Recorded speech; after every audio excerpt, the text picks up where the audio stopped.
Right, after the last video uploaded, seemed to be a good bit of feedback and people looking to see a bit more, so I thought I would film this as a start of the MOT video. MOT's up tomorrow. These are the bolts we ordered off eBay, which were linked in the last video. They were packaged. If you can remember, compared to the original ones, they're a lot longer thread. We could just unbolt these and put them straight in, but to double check we're going to take the wheel off, make sure they're not fouling. Sometimes if they're too long they go all the way through the brake disc or the hub and then catch on the hub itself.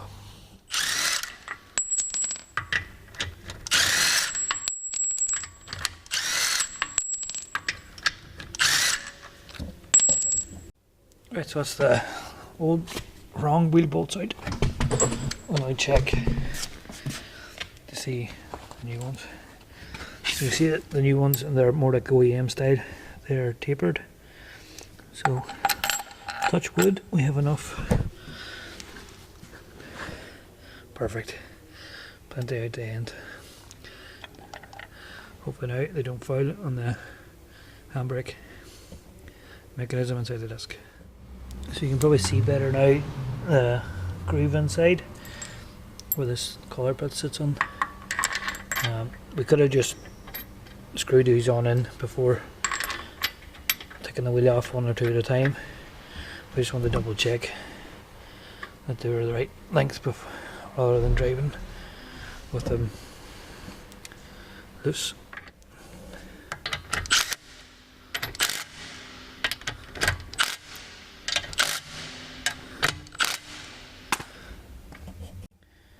Moment of truth. Job.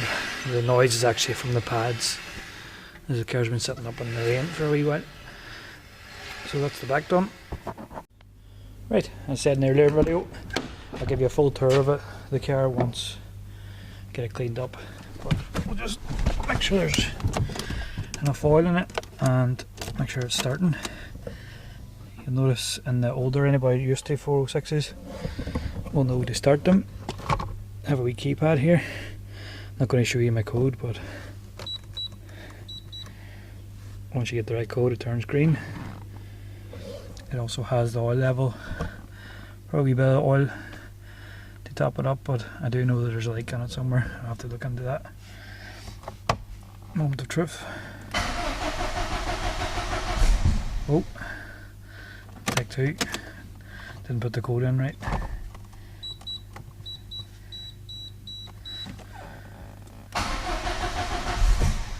Oh, problems.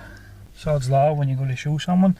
I've got out of the car and got back in and unlocked it, locked it, go back in.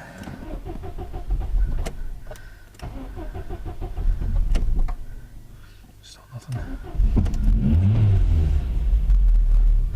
There we go.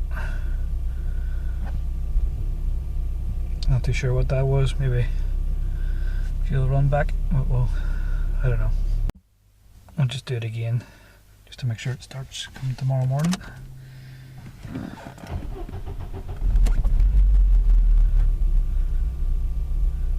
I did notice there that the fuel pump wasn't making the priming noise before we started it.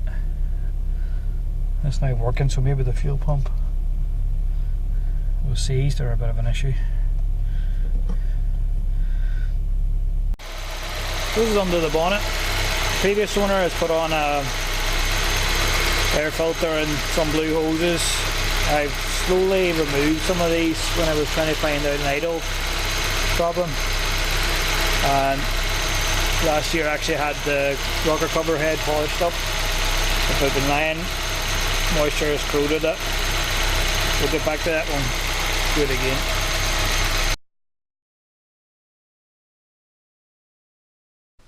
Okay, so moment of truth.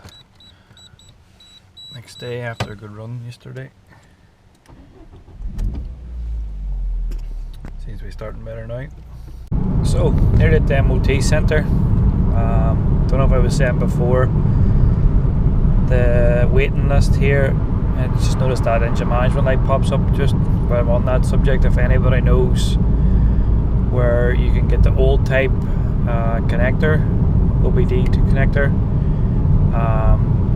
and the Peugeot Planet. Any I've ordered online haven't worked. They haven't recognised the ECU.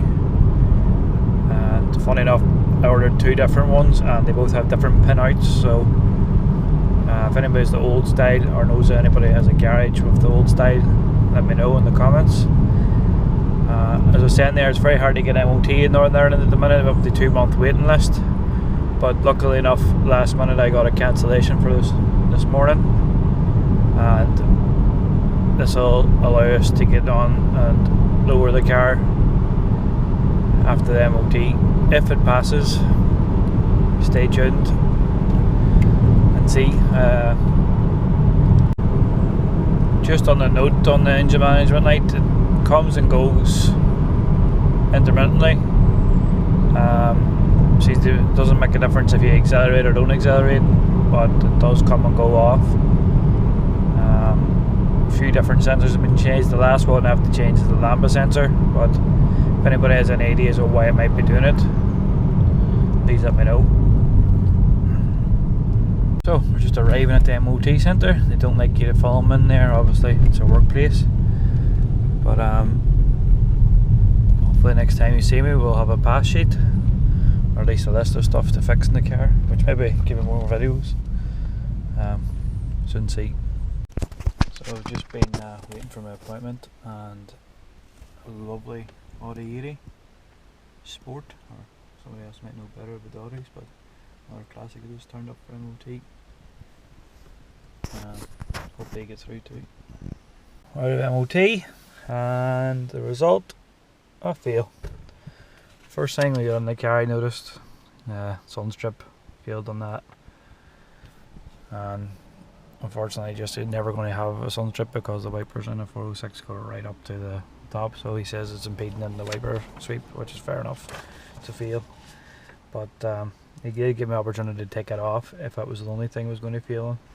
Unfortunately, when we were on the brake rollers, he noticed the back brakes on the foot pedal just weren't as strong as he was hoping, and he was wondering maybe why. Maybe because it wasn't driving, but the balance between them is very good. As you see, it's only 4 and 3%, so unfortunately, although it passed on the brake rollers, when he was underneath the car, I noticed the bias valve, the brake regulator on the back axle, was slightly seized, so failed on that as well. We're going to have to get underneath and free that up, but sure, at least it's another video.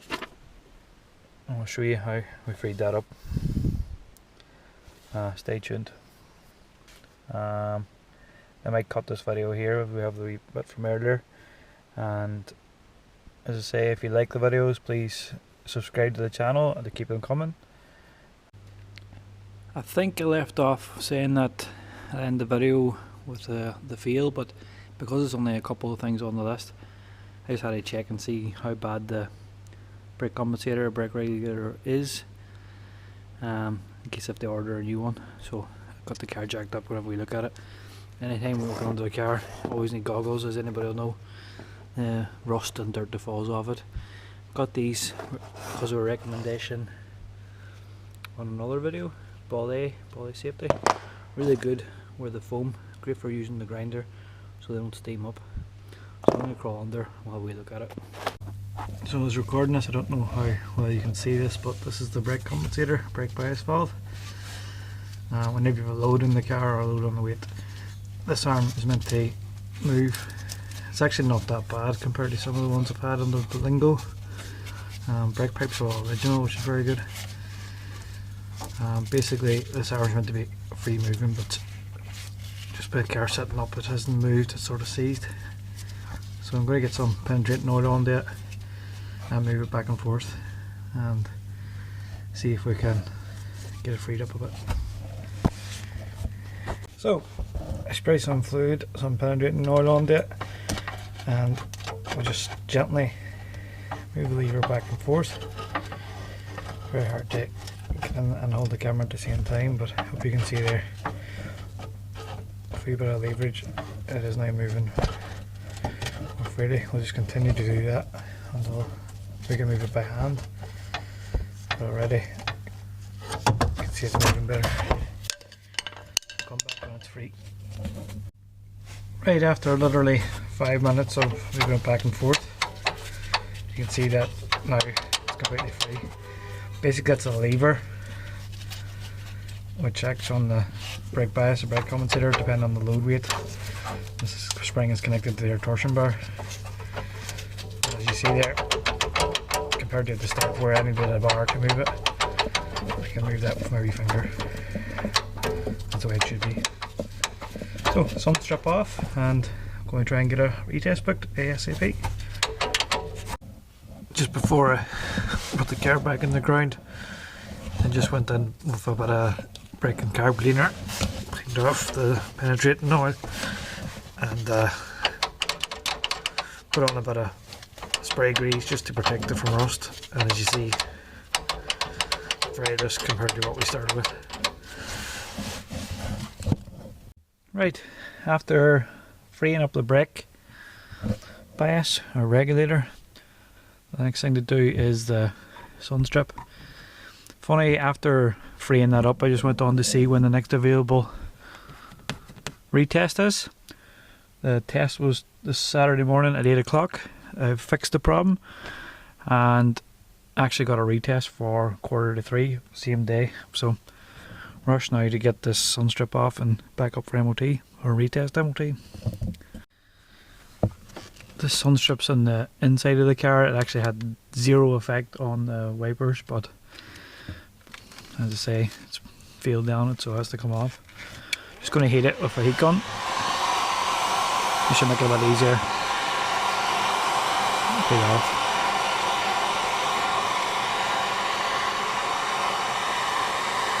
To be honest, I don't think it's going to take much effort to get off anyway.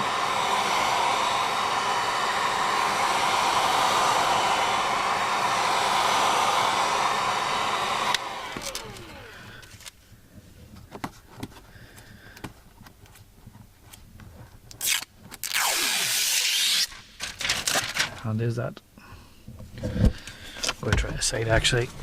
Hardest part's getting it started. Don't even need the heat gun. Just go straight off. So, cross fingers. That's us. The stone chip. I will get fixed at a later date. Hopefully it'll cover under insurance. The stone chip repair, but it's not a fail. It's not on the driver's field of vision.